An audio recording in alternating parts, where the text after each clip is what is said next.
Disowned and cut from the will, I bought the land under my family's house. What I did next left everyone speechless. The manila folder slipped from my trembling fingers, legal documents scattering across my father's mahogany desk like fallen leaves.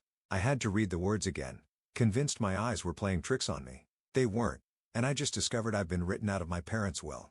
Did you find the insurance papers? My mother, Viviana's, voice floated up from downstairs, making me jump. I'd offered to look for them while they were entertaining my brother, Elijah, and his latest business success. Not yet, I called back, my voice surprisingly steady despite the hurricane of emotions threatening to tear me apart.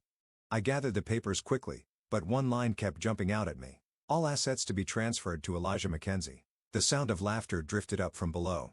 That familiar warm rumble of my father Edmund's chuckle mixing with Elijah's confident tone. The same sounds I'd grown up with, always feeling like an outsider looking in. Chloe. My best friend Leah's text lit up my phone. How's the family dinner going? I snapped a photo of the will and sent it to her. Her response was immediate. Holy. Call me now. I'll be right down. I shouted to my family, slipping into the hallway bathroom. I pressed Leah's contact and held my breath. What the actual? Leah's voice was a fierce whisper. When did they do this? The date shows last month, I replied, gripping the sink edge right after Elijah's promotion to CEO. While you were busy running your own successful business, the one you built from scratch. Apparently, that doesn't count.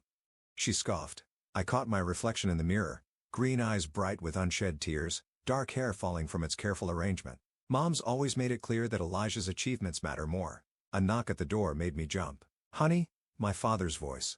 Your mother's serving dessert. Coming. I ended the call with Leah, splashed cold water on my face, and painted on my best smile. The dining room was a shrine to family success, all Elijah's, of course. His graduation photos, business awards, and newspaper clippings decorated the walls. My own achievements were relegated to a single family photo from my college graduation tucked away in a corner. There you are, my mother said, serving tiramisu. Elijah was just telling us about his new development project. Fascinating. I managed taking my seat. Did you tell them about the Anderson contract? I asked him, referring to the client he'd stolen from my consulting firm last month. Elijah's smile flickered. Ancient history, sis. We're focusing on the future now. Speaking of the future, my mother interjected. Elijah's considering buying a house in the neighborhood. Wouldn't it be wonderful to have him closer? I stabbed my dessert with more force than necessary. Wonderful. You know, Chloe, my father said gently, you could move closer too. That apartment downtown must be getting cramped. My apartment suits me fine, I replied, thinking of my penthouse office space and the view of the city I'd earned through years of hard work that apparently meant nothing to them. Well, you might change your mind once you meet the right person, my mother added. Elijah, tell Chloe about that lovely lawyer you met at the country club. I pushed my chair back abruptly. I should go. Early meeting tomorrow. But you've barely touched your dessert, my mother protested. Lost my appetite. I grabbed my purse, kissed my father's cheek out of habit, and headed for the door. Chloe, Elijah called after me. Don't forget the charity gala next week. The family should present a united front. I turned back, meeting his eyes. Wouldn't want to disappoint the family, would I? The drive home was a blur of streetlights and suppressed screams. I parked in my building's garage and sat there, hands gripping the steering wheel until my knuckles turned white. My phone buzzed. Leah again. Come over. I have wine and a shoulder to cry on. I started to type on my way when another text came through. This one from Valeria, my colleague in real estate development. Remember that conversation about property rights? Found something interesting. Call me when you can. I stared at the message, something clicking into place. The family home, my parents' pride and joy, the symbol of their perfect life with their perfect son. What if rain? Check on the wine. I texted Leah, I need to research something. Opening my laptop, I began to search property records. My hand steady now, driven by purpose rather than anger. If they thought they could write me out of the family legacy, they had another thing coming. I was done being the good daughter. It was time to show them exactly what I was worth. You're telling me the land under your parents' house isn't included in the property deed? Leah leaned forward on my office couch, wine glass forgotten in her hand. It's called a land lease, I explained, spreading the documents across my coffee table. Pretty common in the 1960s when the house was built. My grandfather only bought the house, not the land beneath it, and nobody owns the land now. The original lease company went bankrupt in the 90s. The land's been in legal limbo ever since. I tapped the property records on my screen. My parents probably don't even know. They just pay property taxes on the house itself. Leah's eyes widened. So theoretically, someone could buy the land right out from under them? Exactly. I closed my laptop with a satisfying click. Chloe, Leah set down her wineglass. That's deliciously evil. I love it. My phone buzzed. Valeria calling. I put her on speaker. You're not going to believe this, she said without preamble. I talked to my contact at the county assessor's office. The land is going up for public auction next month. Leah clapped her hands silently, mouthing, "Do it." What's the starting bid? I asked. That's the best part. It's ridiculously low because of the legal complications. Most developers won't touch it because of the existing structure. I remembered every dismissive comment my mother had ever made about my career choices. Send me the details. I want to be first in line. After hanging up, Leah poured more wine. Your mother's going to have a stroke when she finds out. If she finds out, I corrected, the purchase can be made through a shell company. They'll never know it's me. Speaking of your mother, Leah pulled up a social media post on her phone. Look what she shared yesterday. It was a photo from the country club featuring Elijah shaking hands with some executives. The caption read, "So proud of my son's latest achievement following in his father's footsteps." Perfectly funny, I said, taking a large sip of wine. She never shared anything about my company making the Forbes 30 Under 30 list. Remember when she said, "Your business was just a hobby"? At Christmas dinner, right after Elijah announced his engagement to what's-her-name, who lasted all of 3 months, I stood up pacing. You know what really kills me? Dad used to be different. He used to come to all my debate competitions, my graduation speeches. Then one day, it's like he just gave up. Gave up what? Leah asked, fighting Mom's narrative that Elijah was the golden child, and I was just there. My phone buzzed again.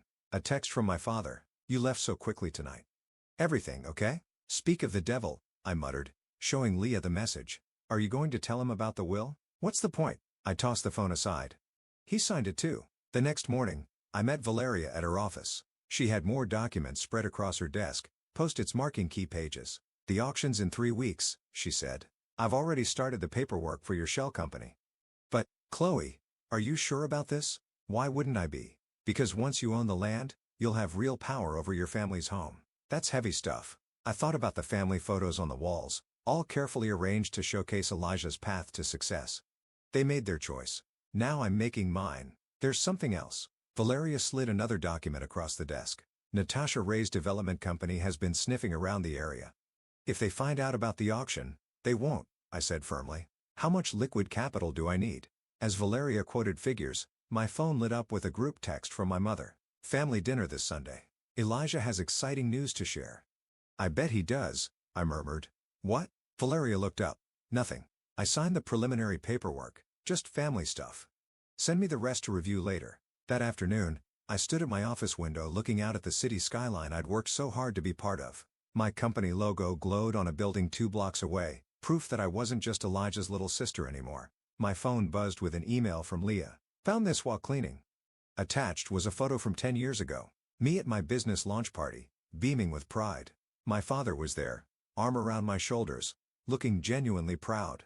My mother and Elijah were notably absent. I touched the screen, remembering that moment. Then I opened my banking app and started transferring funds for the auction.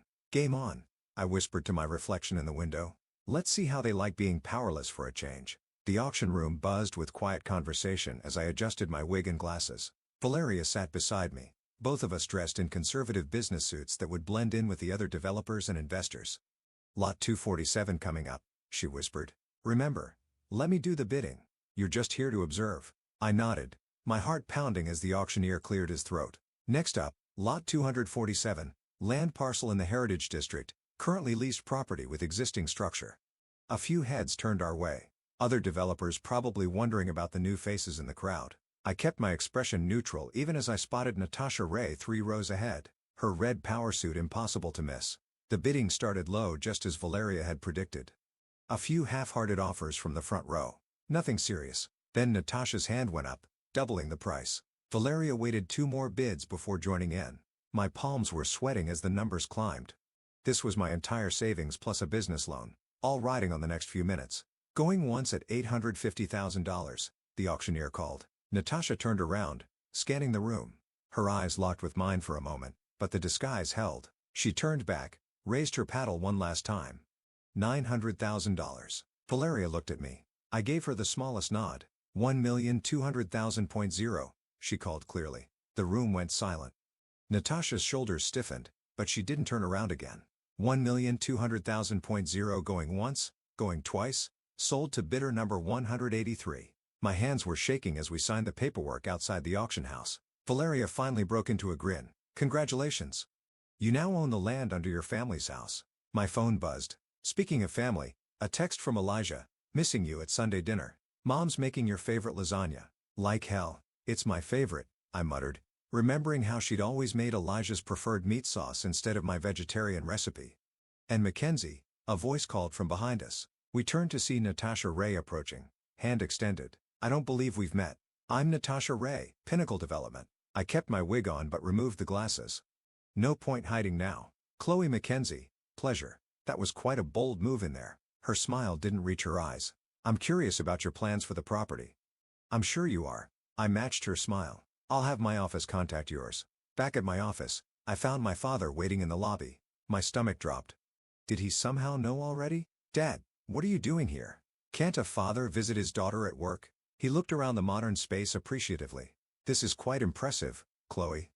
Thanks, I said cautiously. What's really going on? He sighed, shoulders slumping. Your mother's worried about you.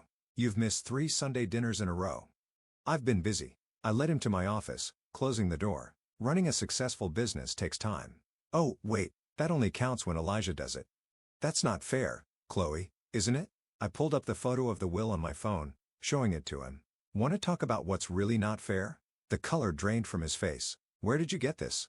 Does it matter? You signed it, Dad. You and Mom both decided I wasn't worth including. It's not that simple, he started. It never is with this family, is it? I turned to the window, fighting back tears. You should go. I have a meeting. Chloe, please come to dinner on Sunday. Elijah is announcing his engagement. I spun back around. Again, what is this number?